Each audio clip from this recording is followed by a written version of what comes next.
خب آقا کارمون به شب کشید، برایم گفتم براتون یه فیلم بذارم و ماشین رو روشنش کردم، بستم که روشن شه. الان برق اومده، اگه ببینید کفم که ایزوگام شده کامل، پوسیدگی ها همه گرفته شده، سیم کشی هاشو بستم و میخواستم تکمیلش کنم. گفتم براتون یه استارت بزنم عشق کنین و دیگه تموم. این یه چیزی جدیدی که بهش اضافه کردیم، آپشنش اینه که کلاج رو حتما باید گرفته باشی و بعد روشنش کنی. کجا بذارمتون؟ الان اینجا تو فرمون. و برای اینکه استارت بزنیم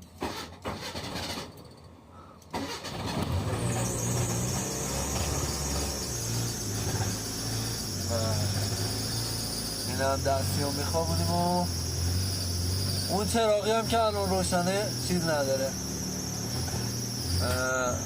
کلید نداره هنوز که روشنه. فندش کار میکنه، همه چی کار میکنه و ماشین هم که روشن میشه. خب با درودی دیگر به درود. بذار خاموشش کنم، فنم براتون روشن کنم.